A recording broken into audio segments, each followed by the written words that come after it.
और अब देखिए मौत की डोज। कफ सिरप से मासूम बच्चों की मौत का आंकड़ा लगातार बढ़ता जा रहा है। मध्य प्रदेश में 2 और बच्चों की मौत के बाद यह आंकड़ा 22 तक जा पहुंचा है। इससे हड़कंप मचा हुआ है। हालांकि कफ सिरप बनाने वाली कंपनी के मालिक को पुलिस ने तमिलनाडु में गिरफ्तार कर लिया, लेकिन सवाल यह उठ रहा है कि आखिर मासूमों तक कैसे पहुंची जानलेवा कफ सिरप। मासूमों की मौत की डोज देने का असली जिम्मेदार कौन है, देखिए हमारी ये रिपोर्ट।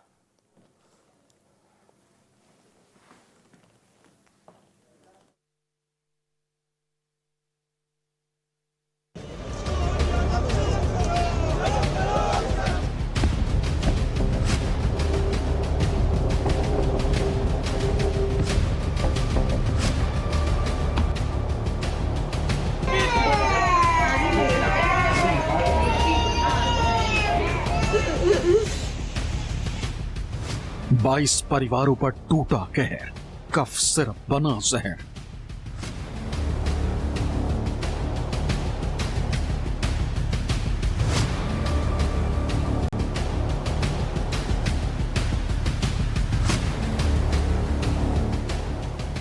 खांसी की दवा में गड़बड़ झाला, मासूमों को मार डाला।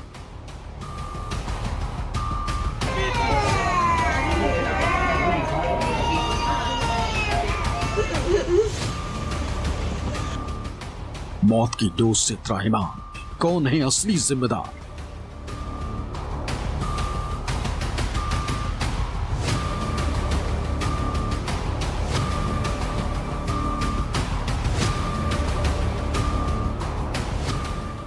माता पिता ने सोचा नहीं था कि जो दवा अपने बच्चों की खांसी ठीक करने के लिए पिला रही, वही जहर बन जाए, बच्चों को मौत की नींद सुला देगी। उन परिवारों का दर्द बयां नहीं किया जा सकता जिन्होंने अपने बच्चों को खोया।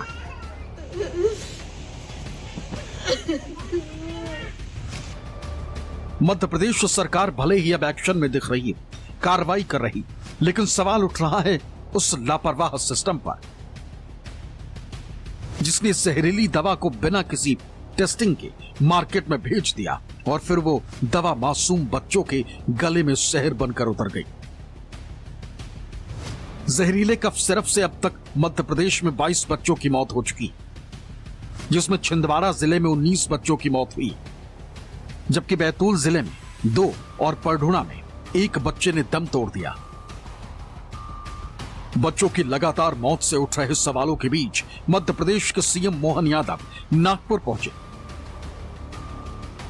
और अस्पताल में भर्ती 4 बच्चों के परिजनों से मुलाकात की, बच्चों का हाल चाल जाना। सीएम मोहन यादव ने कहा कि सभी बच्चों का इलाज सरकार ही कराएगी और किसी भी दोषी को बख्शा नहीं जाएगा। छिंदवाड़ा में जहरीली दवाई के आधार पर जो बच्चों की दुखद मृत्यु हुई या वो बीमार हुए, इसके खिलाफ हमने तुरंत एसआईटी का गठन किया था और आज मुझे जानकारी दी गई कि हमारी पुलिस ने न केवल तमिलनाडु के अंदर उस दवा निर्माता को पकड़ा है, दबोचा है, ये बात वो बताती है, जिसके कारण से हमारी सरकार इन कामों के कारण जानी जाती है जो दक्षता के आधार पे होते हैं। दोषी कोई भी हो, हमारी सरकार उसको छोड़ेगी नहीं, जहाँ से मिलेगा वहाँ से पकड़ के लाएंगे, उसके खिलाफ कठोर कार्रवाई करेंगे। बच्चों की मौत मामले में मध्य प्रदेश सरकार द्वारा बनाई गई एसआईटी के 7 सदस्यों की टीम ने बुधवार रात चेन्नई में दबिश दी और कोल्ड्रिफ कफ सिरप बनाने वाली कंपनी श्रीसन फार्मा के डायरेक्टर गोविंदन रंगनाथन को गिरफ्तार कर लिया। एसआईटी ने कंपनी से महत्वपूर्ण दस्तावेज, दवाओं के नमूने और प्रोडक्शन रिकॉर्ड भी जब्त किए। जो श्रीशान फार्मास्यूटिकल्स के जो मालिक हैं रंगराजन, उनको जो है लेट नाइट उनको जो है राउंड अप किया गया और उनकी अरेस्टिंग की गई है।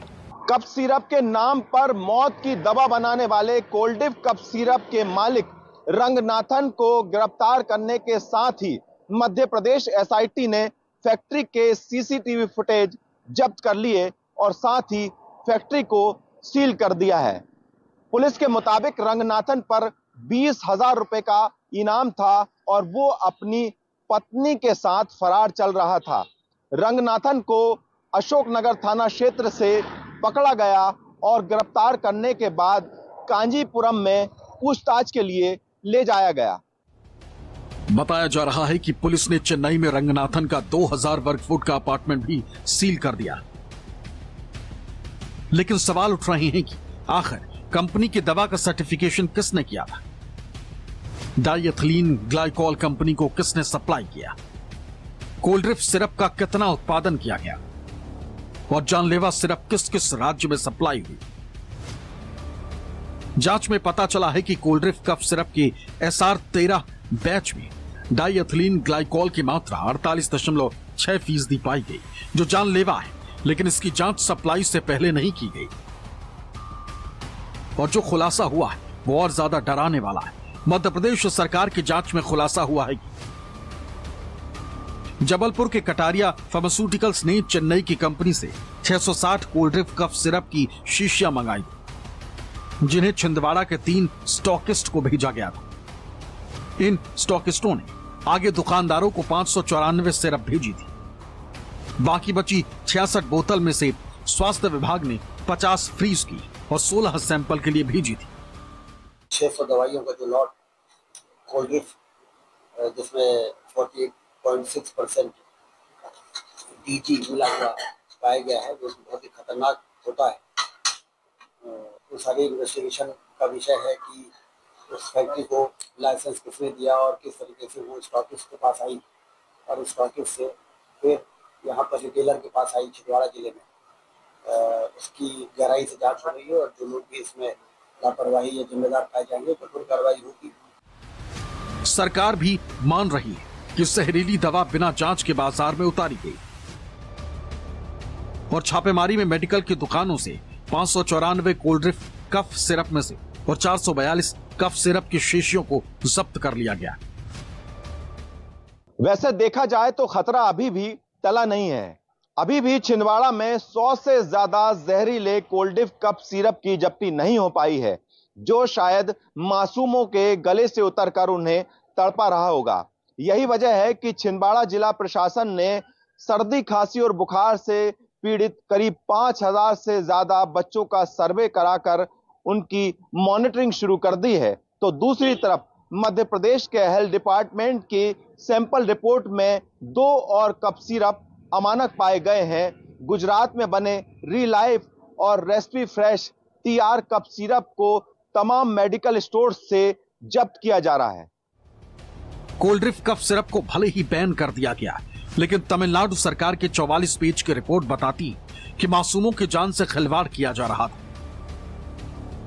कंपनी किसी भी स्तर पर दवा निर्माण के सिद्धांतों का पालन नहीं कर रही। दवा को गंदगी, कीचड़ और कीड़ों से भरे माहौल में बनाया जा रहा था। जिस डाइएथिलीन ग्लाइकोल का इस्तेमाल किया गया वो एक जहरीला केमिकल है। इसका इस्तेमाल व्हीकल और पेंट इंडस्ट्री में किया जाता है। मानव शरीर में जाते ही ये नर्वस सिस्टम के साथ साथ हार्ट और किडनी को डैमेज करता है। WHO के मुताबिक कफ सिरप में डाइएथिलीन ग्लाइकोल 0.10% से ज्यादा नहीं मिलाया जा सकता, जबकि कोल्ड्रिफ्ट कफ सिरप में इसकी मात्रा 48.6% पाई गई। इसलिए WHO ने भारत सरकार से इस मामले पर रिपोर्ट भी मांगी।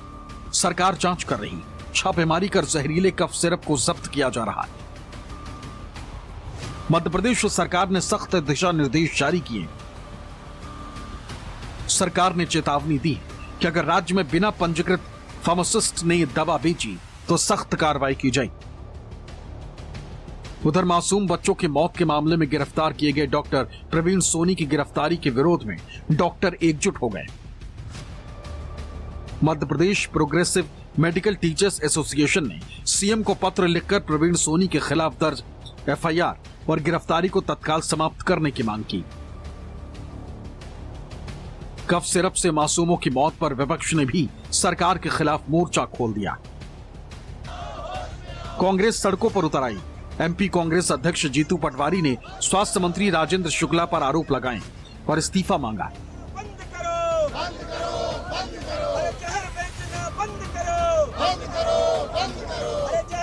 मुख्यमंत्री जी 4 दिन पहले छिंदवाड़ा गए थे, तब भी उनसे मैंने आग्रह किया था कि नागपुर के जो बच्चे भर्ती हैं उन पर ध्यान दे सरकार। उसमें से भी लगभग 50% बच्चों की मौत हो गई। जितनी मौतें हुई उसका अगर कोई दोषी है तो ये मोहन सरकार है। इसका काम करने की शैली है। स्वास्थ्य मंत्री का इस्तीफा क्यों नहीं हुआ, ये इनकी असंवेदनशीलता को दर्शाता है। इस्तीफा की मांग करेंगे जो अभी मैंने बोला सबके, स्वास्थ्य मंत्री का इस्तीफा हो, ड्रग कंट्रोलर पर एफआईआर हो। मासूमों की मौत पर राज्यसभा सांसद दिग्विजय सिंह ने भी डिप्टी सीएम और स्वास्थ्य मंत्री राजेंद्र शुक्ला पर सवाल उठाए और कहा है कि जिस दिन घटना हुई उसी दिन उप मुख्यमंत्री ने बिना जांच पूरी किए सिरप को क्लीन चिट दे दी थी। ऐसी घटना है जिसमें कि पूरे तरीके से मध्य प्रदेश की सरकार असफल रही है। ड्रग इंस्पेक्टर और ड्रग कंट्रोलर की जो ड्यूटी है कि हर महीने इसकी जांच होना चाहिए, सैंपल लिया जाना चाहिए, सैंपल लेते नहीं है, महीने बंधे हुए हैं और पूरी उनकी जो नाकामी है और भ्रष्टाचार है उसकी वजह से घटना हुई है। जहरीली कफ सिरप पर सियासी वार पलटवार तेज है। सिस्टम की खामियां भी उजागर हो रही, लेकिन जो सवाल अब भी झकझोर रहा है कि आखिर मौत की डोज वाली कितनी कफ सिरप बाजार में बिक रही, कौन है मासूमों की मौत का असली गुनहगार। भोपाल से विपिन श्रीवास्तव की रिपोर्ट, न्यूज़ 24।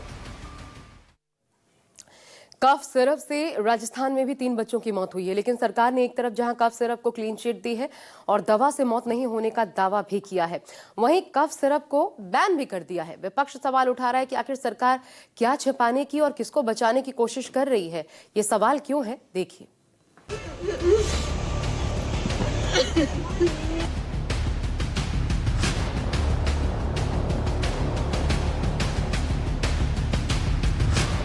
जहरीले कफ सिरप से कांपा राजस्थान। बच्चों को किसने परोसी मौत, कौन गुनहगार। मध्य प्रदेश में जहां मासूमों के मौत का आंकड़ा थम नहीं रहा है, वहीं राजस्थान में भी जहरीले कफ सिरप से 3 बच्चों की मौत से हड़कंप मचा है, परिवारों में कोहराम मचा है। लेकिन राजस्थान सरकार को कफ सिरप में कोई खामी नजर नहीं आ रही। पहले दिन से ही राजस्थान सरकार के स्वास्थ्य मंत्री कफ सिरप को क्लीन चिट देते नजर आ रहे हैं। कह रहे हैं कि जांच में सब ओके और कफ सिरप से कोई मौत नहीं हुई। जो दवाइयाँ जो जिन माताओं ने अपने बच्चों को दी है वो हमारे सरकारी अस्पताल के ना तो प्रिस्क्रिप्शन से थी ना उनके रिकमेंडेशन थी, उससे ऐसा हादसा हो गया। इसमें डिपार्टमेंट का कोई रोल नहीं है इसके।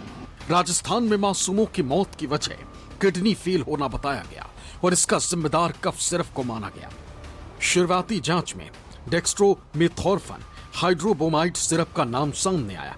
इसका निर्माण एक निजी फार्मा कंपनी केसंस फार्मा करती। खुद राजस्थान के ड्रग कंट्रोलर ने माना है कि साल 2023 में केसंस फार्मा कंपनी के 42 सैंपल जांच में फेल हुए थे। 4 साल के बच्चों को इस कफ सिरप को देने पर प्रतिबंध लगाया जा चुका था, लेकिन इसके बाद भी कंपनी का प्रोडक्शन जारी रहा और कंपनी की दवाएं बाजार में धड़ल्ले से बिकती रहीं। मामला गरमाया तो राजस्थान सरकार ने केसंस फार्मा कंपनी की सभी 19 प्रकार की दवाइयों पर रोक लगा दी और राज्य के ड्रग कंट्रोलर राजाराम शर्मा को निलंबित कर दिया। लेकिन एक बार फिर स्वास्थ्य मंत्री गजेंद्र सिंह खीमसर ने कफ सिरप से बच्चों की मौत होने से इनकार किया। हालांकि कंपनी को क्लीन चिट नहीं दी। कंपनी जब मैन्युफैक्चर करती है तो वो खुद ही स्वयं अपने जो सेफ्टी नॉर्म्स जिससे टेस्टिंग करती है। कोई कंपनी नहीं चाहेगी हम दवाई बनाएं जिससे लोग मरे, तो वो करते हैं, वो टेस्टिंग करते हैं। उसके बाद जब हमारे जो ड्रग कंट्रोलर या RSMLCL जो खरीदती है तो हमारी लैब उसकी टेस्टिंग करती है और उसके बाद 2 बारी टेस्टिंग डेथ्स के बाद और हो गई है। तो आप मेन इशू इसके अंदर ये है कि 3 डेथ्स हुई जिसके अंदर 2 कोमोर्बिड थे और उसके बाद कोई डेथ्स नहीं हुई है। तो मेरे ख्याल में ये कोई एक बड़ा इशू अब नहीं रहा। कंपनी क्लीन चिट दे रहे हैं? नहीं, हमने कोई क्लीन चिट नहीं, हमने दवाई रोक दी है अभी। मंत्री जी साफ कह रहे हैं कि डॉक्टरों ने दवा लिखी ही नहीं, लेकिन सवाल है कि जिन मासूमों की जान चली गई उनके परिजनों तक दवा कैसे पहुंची, क्योंकि जो कंपनी पहले से ही विवाद में रही हो उसकी दवा बाजार में कैसे बिकने दी गई।